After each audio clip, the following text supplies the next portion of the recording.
saw Sir Anthony Dominguez moving clubhouses yesterday, as did the counterpart that he was traded for. It doesn't mean that trade season is over yet, though, for the Orioles. No, it's hug season, though. The hug watch. So keep an eye. If somebody hugs me, that means that I'm out of here and I may have to just lose the headset and go. So we'll keep an eye on that. Yes, we are getting a lot of trades right now, and this is what we expected.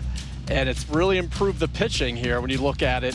7 of the top 11 prospects right now are pitchers. So they've added some depth in the system, and these are some high upside arms. And you start with, obviously, getting the 37th pick from the Rays, Slater DeBron, outfielder.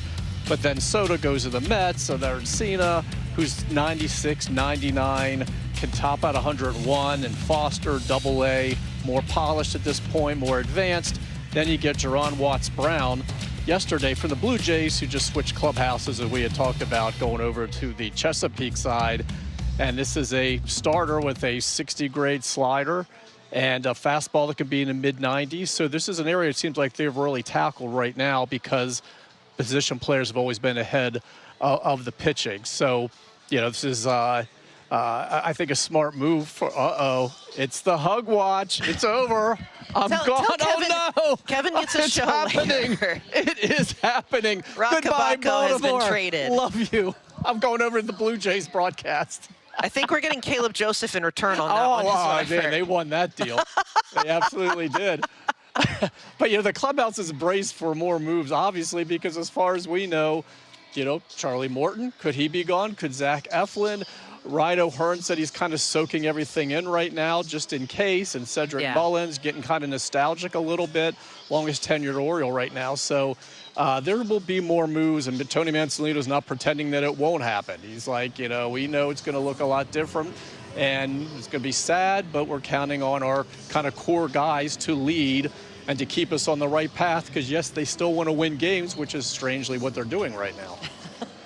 We've seen it happen before. I mean, look at Boston is winning more now that they've moved Rafael Devers, which is not what anybody had on the odds projections there. Now, you do mention this with guys moving around.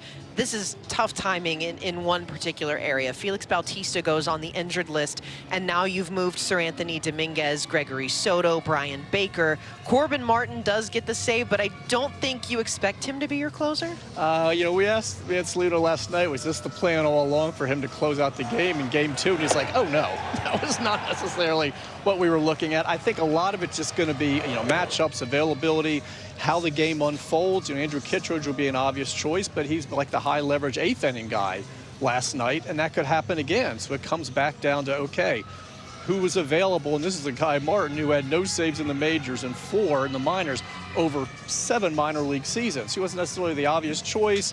I think you saw in your highlight there, George Springer, or not George Springer, but Bo Bichette chased a little bit there at the end, a fastball that was, you needed a butterfly net to get hold, but it worked. So, yeah, they're just going to have to kind of mix and match. You look at the bullpen right now, and who you would have thought, would you ever imagine that, Martin, Stroud, Elvin Rodriguez, Houston Roth, Grant Wolfram, they're all in the pen right now. And you're going to have to be high leverage guys ready or not, and especially because with Bautista, we don't know when he's coming back. So I think, Kittredge makes sense. Cano, though he's got an ERA close to 5 in the 9th inning. Those are a couple guys you would look at. Keegan Aiken maybe if they're lefties coming up.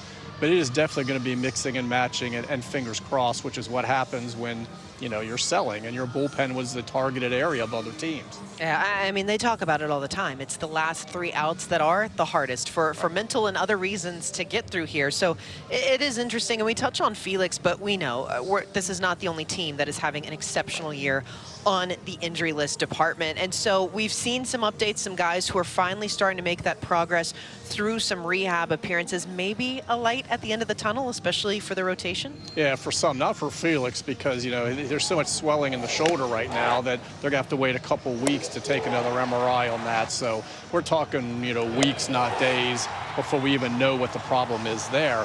So that's kind of the negative there. But then there are some encouragements here. Tyler Wells, as we speak, is pitching a Double-A Chesapeake right now in his first rehab assignment. Kyle Bradish was there last night, his second one. He did Aberdeen once and now Chesapeake, and he had 3 2/3 scoreless. So he's trending really well right now. And more importantly than the numbers is obviously how you feeling, how you recovering. And right now, Castle, I mean, those numbers don't matter maybe, but he didn't have a 3-run homer at Norfolk last night. And he's doing really, really well. And they're playing here. He's eligible to come off that 60-day IL today, but they're going to probably wait till the team is in Philly, give or take a day next week. So he'll be back. And that's a guy, again, if this team still wants to be competitive, you want, a healthy Ryan Mountcastle in the lineup to see if he can get hot. Grayson Rodriguez, they don't have any updates on that. It's the elbow, of course. He's getting multiple opinions on it, and that's never necessarily a good thing when you want more than one opinion. So he's kind of on hold right now, waiting what's going to happen with him. But there are some guys coming back. This roster is going to keep changing, not just because of guys traded, but guys coming back, and we'll see if that kind of balances out a little bit. You lose a couple starters, maybe you get back a couple starters. Maybe Tyler Wells is your closer. We'll find out. We were kind of discussing that yesterday, is it almost does carve out the fact that you need him there, and we've seen him do it before. I mean, he's been one of the best for the O's. All right, Roch, no more hugs for you, at least for right now. We'll let you get out of here while you're still intact. Thank you.